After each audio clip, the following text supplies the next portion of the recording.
Bismillahirrahmanirrahim. Assalamualaikum warahmatullahi wabarakatuh.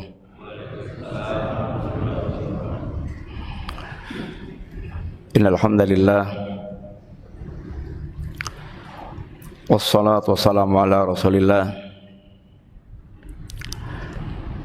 wa ala alihi wa ashabihi wa mawalah. Wala haula wala quwata illa billah, amma ba'du. Alhamdulillah, para bapak, para ibu, jamaah sekalian rahimani wa rahimakumullah. Insyaallah kita melanjutkan pelajaran kita belajar Islam dari dasar,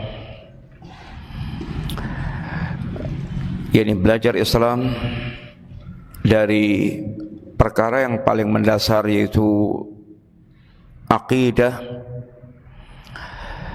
yang merupakan dasarnya agama. Dan kita sekilas telah berbicara tentang al-iman bil malaikah, iman kepada para malaikat. Termasuk di antara pembicaraan berkaitan dengan iman kepada malaikat, bahwa sekalian adalah beriman kepada alamul jin wasyayatin, beriman kepada alam jin dan alam ini syaitan. Beriman kepada perkara atau alam jin sangat berkaitan dengan perkara akidah. Kenapa? Beriman kepada perkara ini jin termasuk di antara tuntutan beriman kepada perkara yang gaib, dan iman kepada perkara gaib ini termasuk di antara pokok dari pokok-pokok akidah seorang muslim, termasuk di antara arkanul iman, yang apabila seorang dia mengingkari perkara yang telah jelas-jelas disebutkan oleh Allah dalam Al-Quran, dalam As-Sunnah, lalu dia ingkari, maka bisa menjadikan pelakunya kafir, batal keislaman dia karena mengingkari sesuatu yang telah jelas-jelas disebutkan Allah dan Rasulnya. Dan kaidah dalam mengimani perkara yang gaib, Bapak sekalian, kita hanya bisa berbicara perkara gaib dengan dalil,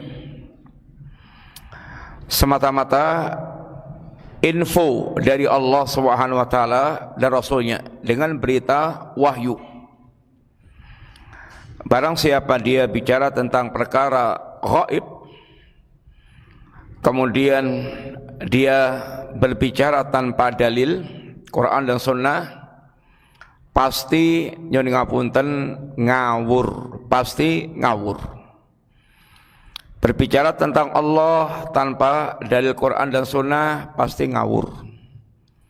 Seperti umpamanya orang-orang filsafat dengan akalnya bicara tentang Allah sehingga ngalor ngidul, ngetan ngulon, nggak karuan, dan membuat puyeng, dan bicaranya ngawur karena bicara tanpa data, bicara ini tanpa dalil. Akhirnya 10 filosof bicara tentang Allah yang nggak akan sepakat, karena dia berbicara sesuatu yang tidak memiliki dalilnya. Berbeda dengan ketika berbicara tentang Allah dengan dalil, maka dihadirkan ulama dari ujung timur ditemukan dengan ulama ujung barat.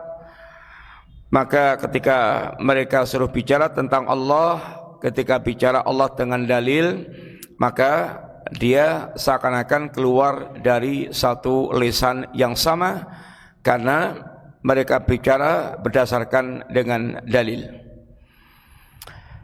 Sebagaimana Allah ketika menyebutkan tentang sifatul muttaqin, sifatnya orang bertakwa, Bapak sekalian, alladzina yu'minuna bil ghaibi. Mereka adalah orang-orang yang beriman dengan perkara yang ghaib. Dan satu di antara perkara ghaib adalah berkaitan dengan alamul jin wasyayatin, yakni alam jin dan syaitan yang keberadaannya ada walaupun kita tidak bisa melihat dengan nyata, yakni bangsa jin dan bangsa syaitan ini. Kemudian di antara pula pembicaraan berkaitan dengan alamul jin wasyayatin, di zaman kita ini kita dapatkan sebagian kelompok kaum muslimin mereka mengingkari alam jin dan syaitan, mengikuti modelnya orang-orang sesat, padahal perkara jin dan syaitan sudah jelas-jelas dengan sangat gamblang disebutkan di dalam ayat Al-Quran maupun di dalam hadis Rasulullah Sallallahu Alaihi Wasallam. Tapi seringnya sebagian orang mereka ada yang standar beriman itu dengan akalnya, sehingga diakal-akal, kemudian akalnya susah menerima, akhirnya justru mengingkari apa yang jelas-jelas disebutkan Allah dan Rasulnya. Oleh karena itulah, Bapak sekalian, kaidah kita dalam beriman itu seperti yang pernah disampaikan oleh Al-Imam Asy-Syafi'i rahimahullah ta'ala. Beliau pernah mengatakan dengan ungkapan amantu billah wa ma jaa 'anillah ala muradillah wa amantu bi Rasulillah sallallahu alaihi wasallam wa ma jaa an Rasulillah sallallahu alaihi wasallam ala muradi Rasulillah sallallahu alaihi wasallam. Kami beriman kepada Allah dan beriman pula dengan semua yang datang dari Allah Ta'ala. Kita beriman kepada Allahnya dan juga beriman kepada semua yang Allah jelaskan, yang Allah ini sampaikan. Bagaimana caranya sekalian? Caranya ala muradillah, sesuai dengan apa yang dikehendaki oleh Allah Ta'ala, bukan sesuai dengan kemauan kita. Contoh, Allah Subhanahu wa Ta'ala mengatakan Ar-Rahmanu stawa 'alal arsy, Allah istiwa di atas arsy. Ini Allah menginfokan kepada kita, kemudian kita sampaikan enggak mungkin ya Allah engkau istiwa di atas arsy, enggak mungkin. Mesti maksudnya engkau mengatakan istiwa di atas arsy adalah begini, sehingga dia bantah Allah. Lalu dia sok lebih tahu dibandingkan dengan Allah, sehingga mengarah-ngarahkan pasti begini, pasti begini. Ini namanya dia berimannya sesuai dengan selera hawa nafsunya, selera kemauannya, bukan mengikuti apa yang diinginkan oleh Allah Subhanahu wa Ta'ala dan Rasulnya Sallallahu Alaihi Wasallam. Allah, Nabi juga berbicara demikian tentang Allah lalu dibantah, sehingga kaidah berimannya sesuai dengan selera kemauannya, yang dari Allah dibantah-bantah.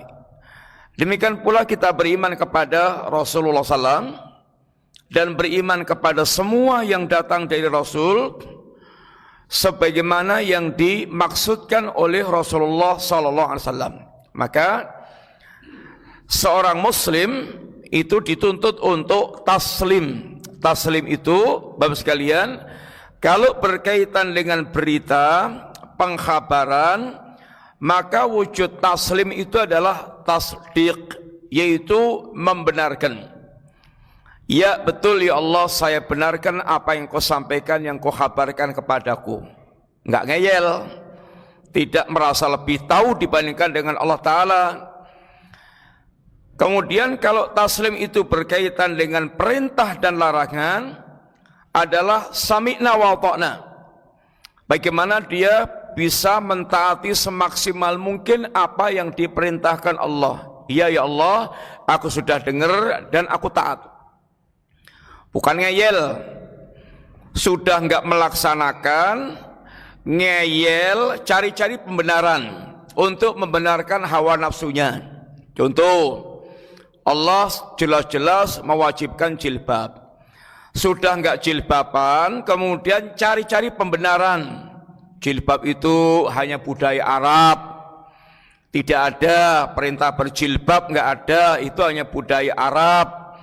Sudah ngeyel, maksiat, menentang, cari pembenaran lagi. Ini adalah sama sekali tidak menunjukkan akhlak seorang muslim, akhlak seorang mukmin, sehingga dia lebih mengikuti kepada selera hawa nafsu dia. Sekalian, termasuk diantaranya berkaitan dengan jin dan syaitan ini. Ayat Al-Quran sangat banyak berbicara tentang jin. Contoh umpamanya yang paling sering kita dengar aja ayatnya, wa ma khalaqtul jinna wal insa illa liya'budun.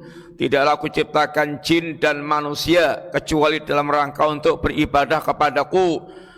Jelas-jelas Allah mengatakan jin dan manusia, artinya ada bangsa jin.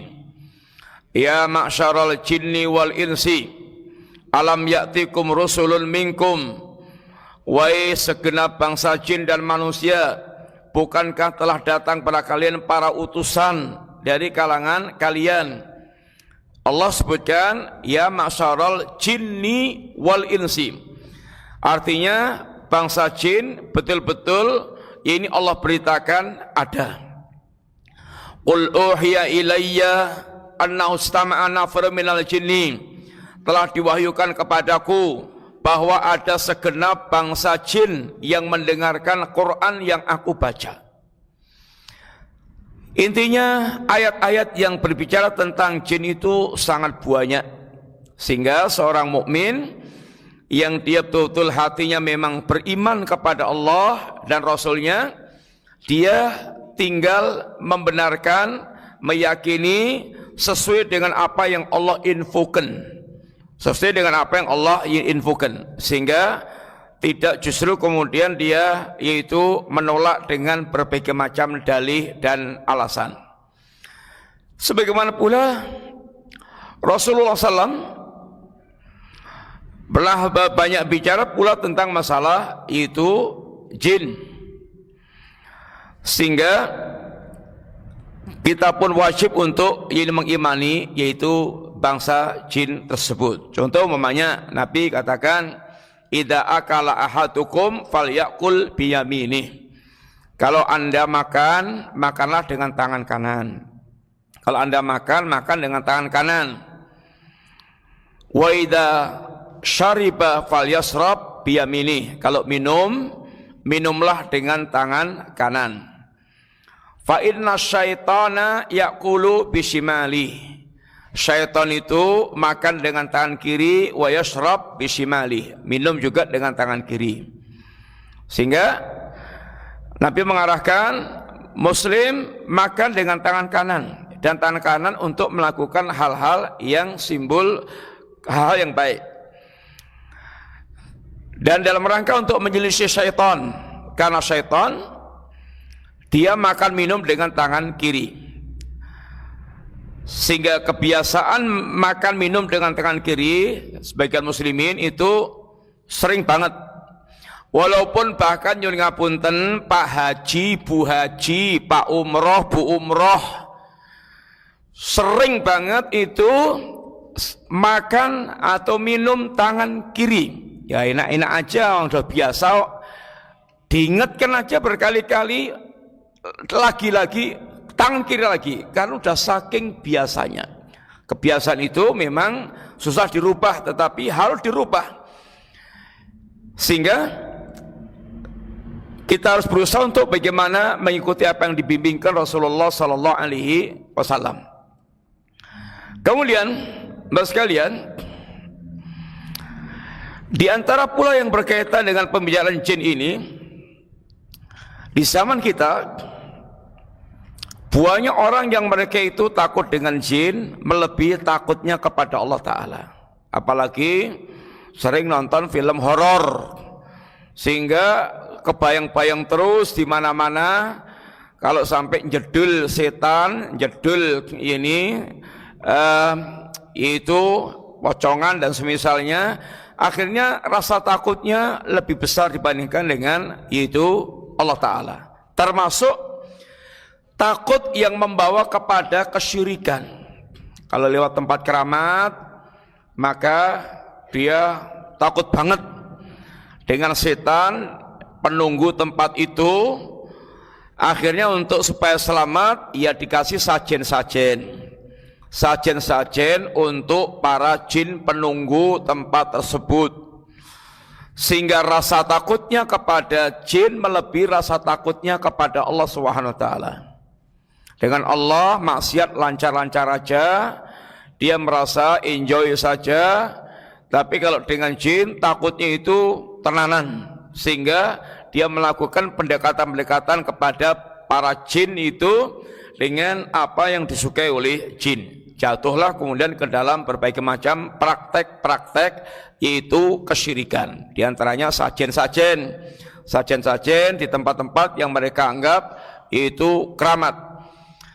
Maka Allah ingatkan di dalam ayat kebiasaan musyrikin, kebiasaan seperti itu, kebiasaan musyrikin di zaman jahiliyah, di zaman Nabi. Wa annahu kana rijalun minal insi ya'uduna birijalin minal jinni fasatuhum rohaqa. Ada sebagian dari laki-laki manusia yang minta perlindungan kepada laki-laki dari kalangan jin, sehingga jinnya itu tambah merasa dimuliakan, sehingga tambah memplekutu, yaitu manusia. Padahal asalnya manusia ini lebih mulia dibandingkan dengan jin. Tapi ketika manusia menghinakan diri kepada bangsa jin, justru jinnya tambah ngati-hati, jinnya tambah akhirnya memplekutu manusia biar tambah, yaitu takut kepada bangsa jin. Ayat ini diterangkan bangsa Arab biasanya kalau dia melewati tempat keramat yang dianggap ada jin penunggu di situ, maka dia minta perlindungan kepada bangsa jin ini supaya bisa lewat tempat itu dengan selamat. Kebiasaan itu ia juga menjadi bagian kebiasaan di berbagai tempat, di antaranya di negeri kita.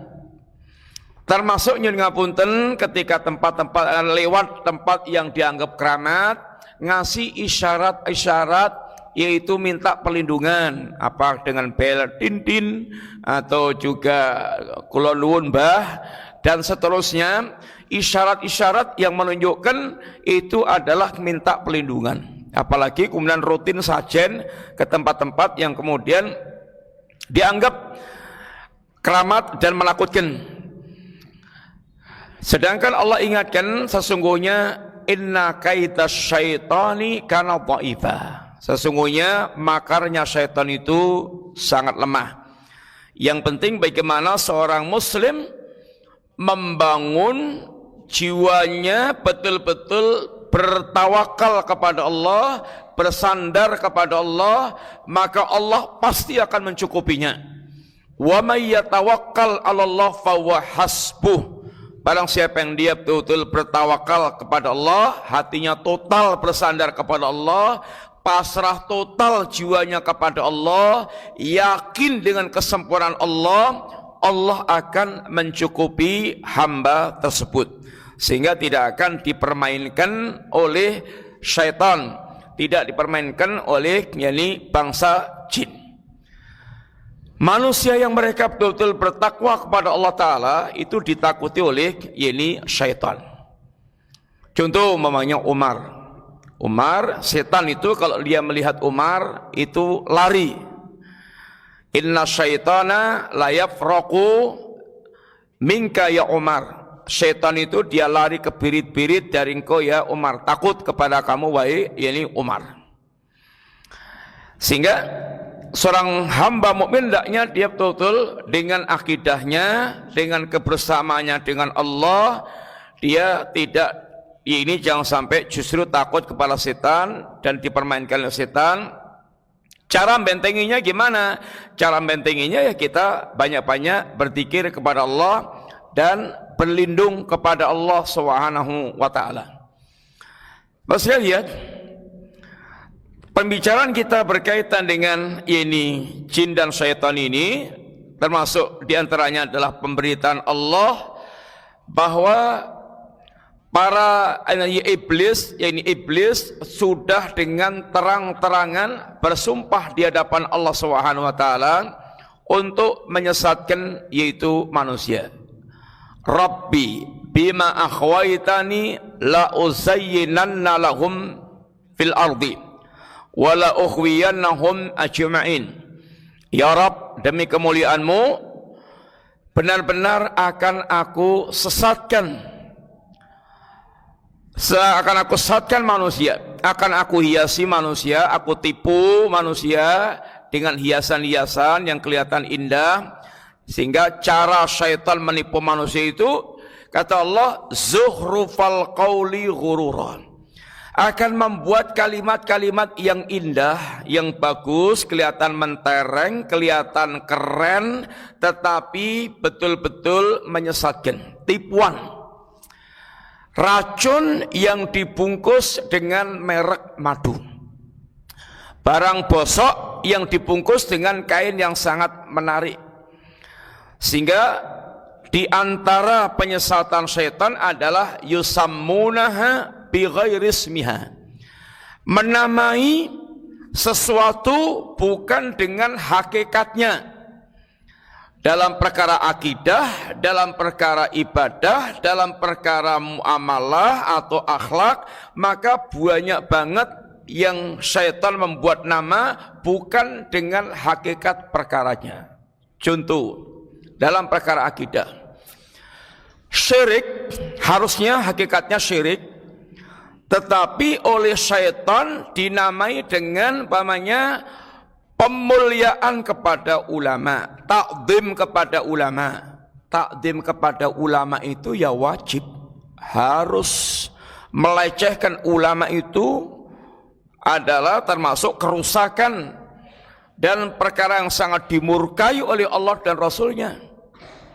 Tapi yang dimaksudkan dengan pemuliaan ulama itu sesungguhnya nyembah ulama, datang ke kuburnya, bahkan sujud, lalu minta-minta kepada penghuni kubur, lalu dinamai dengan tawasul, dan ini bentuk penghormatan dan pemuliaan kepada ulama.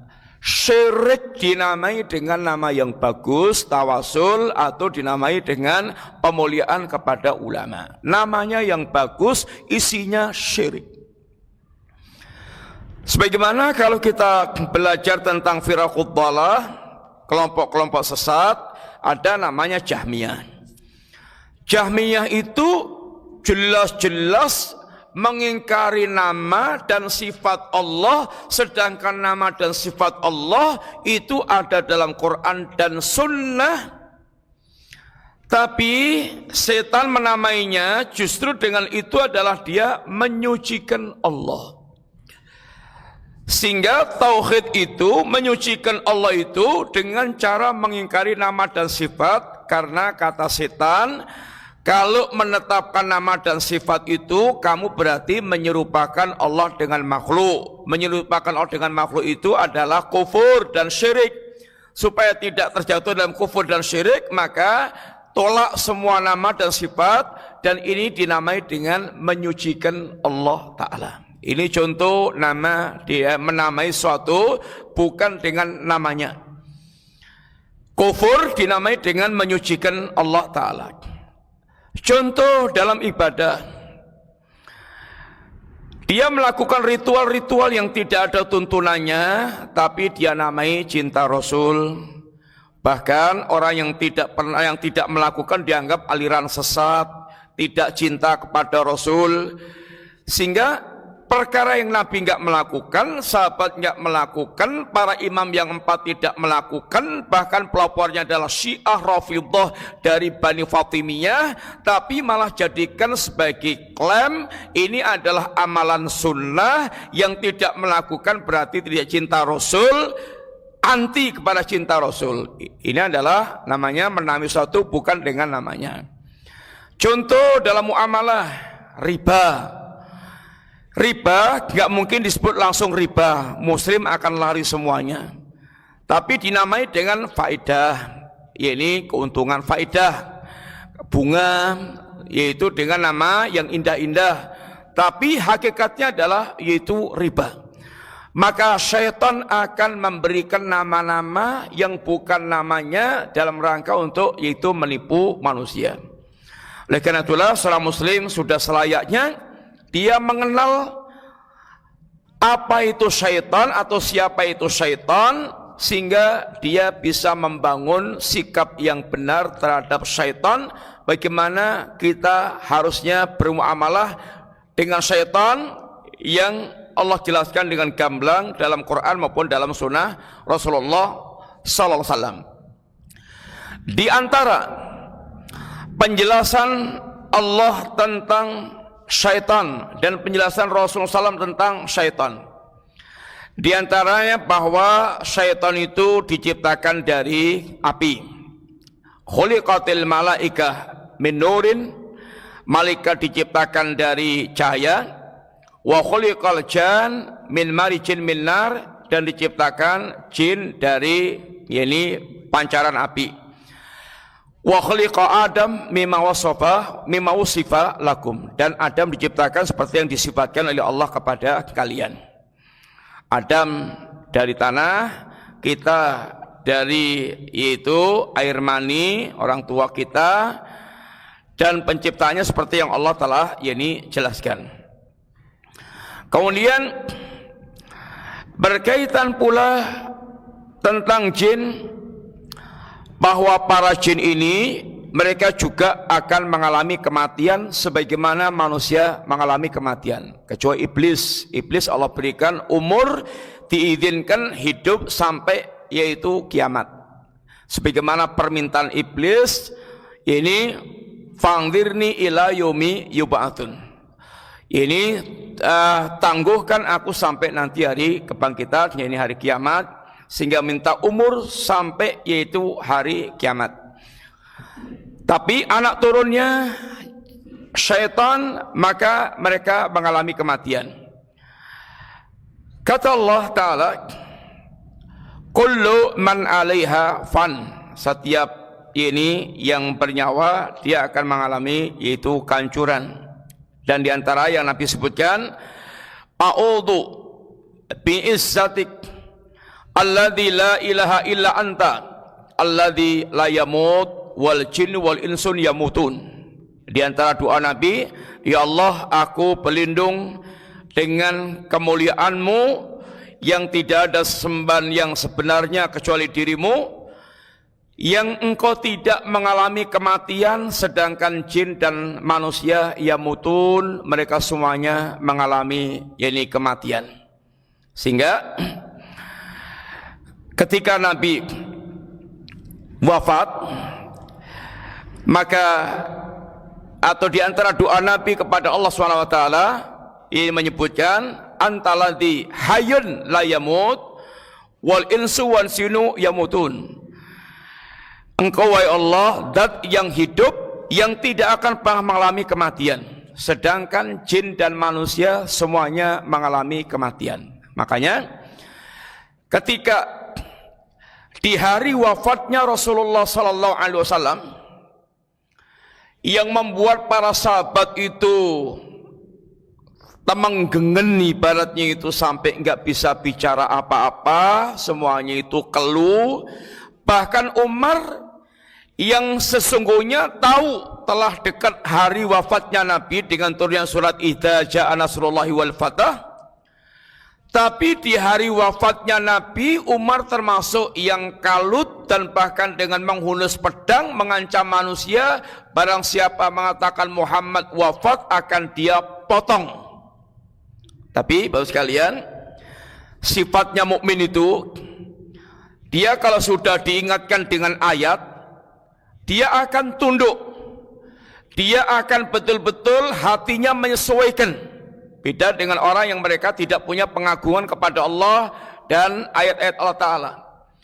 Mukmin itu terkadang juga dikuasai hawa nafsunya. Tetapi kalau sudah diingatkan dengan ayat atau diingatkan dengan Allah, ittaqillah, dia akan tunduk. Contoh, Umar di hari wafatnya Rasulullah SAW, termasuk yang mengancam manusia, barang siapa yang mengatakan Muhammad telah wafat, sampai datang Abu Bakar As-Siddiq memastikan wafatnya Nabi. Beliau buka mukanya, beliau cium keningnya, lalu Abu Bakar keluar kepada manusia dan pidato, ayuhan nas, wahai manusia, man kana ya'budu Muhammadan fa inna Muhammadan qad mat, wa man kana ya'budullaha fa innallaha hayyun la yamut. Wahai manusia, barang siapa yang menyembah Muhammad, Muhammad sudah wafat. Barang siapa yang menyembah Allah, Allah zat yang hidup yang tidak akan pernah mengalami kematian. Lalu beliau bacakan ayat, innaka mayyitun wa innahum mayyitun. Ya Muhammad, kamu akan wafat, akan mati, sebagaimana juga mereka sudah mati, juga akan mati. Wa ma Muhammadun illa rasulun qad khalat min qablihi rusul afa immata au qutila inqalabtum ala aqabikum. Muhammad itu tidak lain kecuali hanya seorang rasul yang telah berlalu para rasul utusan Allah.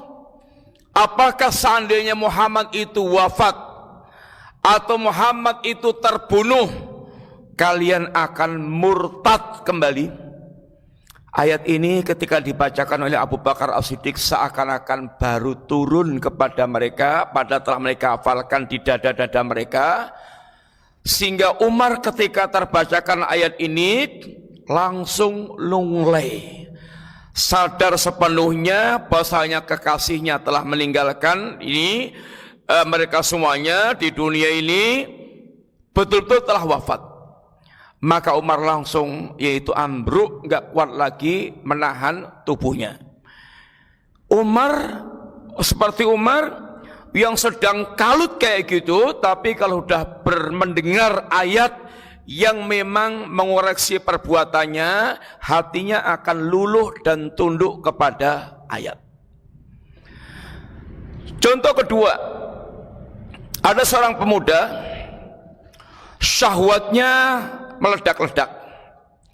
Dia selama ini ngincer seorang wanita, setiap diajak untuk berzina ditolak. Sampai satu saat datanglah musim paceklik yang mengharuskan wanita ini membutuhkan hartanya sang pemuda. Dia datang kepada sang pemuda kasih hartanya dengan syarat dia bisa menikmati sang wanita ini. Singkat cerita, yaitu diiyani. Sampai pada kemudian ember tinggal masuk sumur, sang wanita mengatakan, ittaqillah la tuftil khatam illa bihaqqiha. Wahai sang pemuda, bertakwalah anda kepada Allah, jangan anda pecahkan cincin kecuali dengan haknya. Hatinya sang pemuda ini menafsu, syahwatnya sudah meledak-ledak, menjulang kayak gunung. Tetapi hati sang pemuda masih memiliki ketakwaan kepada Allah Ta'ala. Sehingga ketika disebutkan kalimat ittaqillaha, syahwat yang seperti gunung menjulang tinggi langsung kayak runtuh seketika, brak, langsung kayak api yang menyala-nyala langsung padam. Ditinggalkan wanita dengan harta yang telah dia berikan, itu karena rasa takutnya kepada Allah Subhanahu wa ta'ala. Sekali itu hatinya seorang mukmin yakni demikian.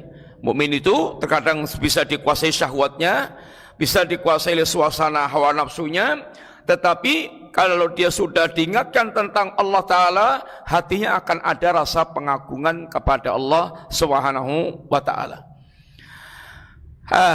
Manusia yang lemah imannya terkadang pengagungannya kepada syaitan lebih besar dibandingkan dengan ini kepada Allah. Akhirnya tunduk kepada jin atau kepada syaitan.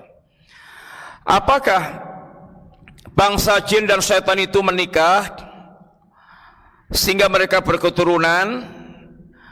Allah terangkan dan para ulama mengambil dari ayat ini, iya, bangsa jin itu mereka menikah dan berketurunan. Lam yatmishunna insun qablahum walajan. Wanita atau bidadari surga yang tidak pernah disentuh oleh manusia sebelumnya maupun jin. Jadi wanita surga itu ada dua, Bapak Ibu sekalian. Pertama, wanita surga yang berasal dari dunia. Wanita-wanita ahlul jannah dari dunia.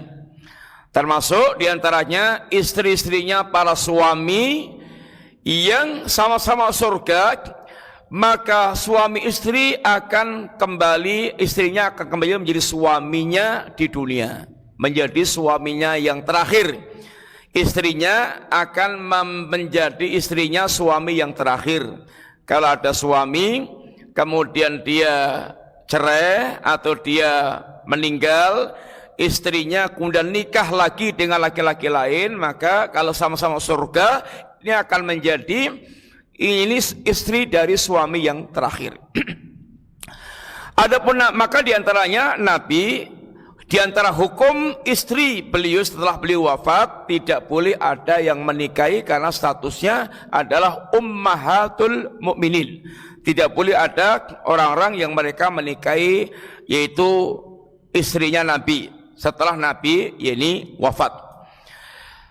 Kemudian Bapak sekalian, yang kedua, wanita ahlul jannah yang diciptakan oleh Allah bukan dari wanita dunia, sehingga wanita yang Allah ciptakan di jannah untuk yakni para laki-laki mukmin ahlul jannah.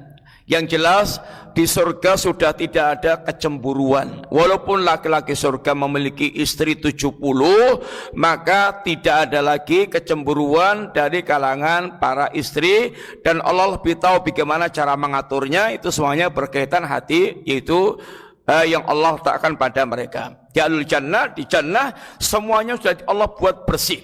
Bersih zahirnya dan bersih batinnya. Zahirnya nyuwun ngapunten, tidak ada yang keluar lagi kotoran dari lubang mata, belek, lubang telinga, lubang hidung, lubang kemaluan, lubang ini dubur, enggak ada lagi yang keluar.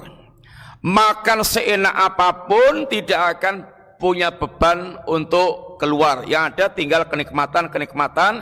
Mereka sudah mutahharun.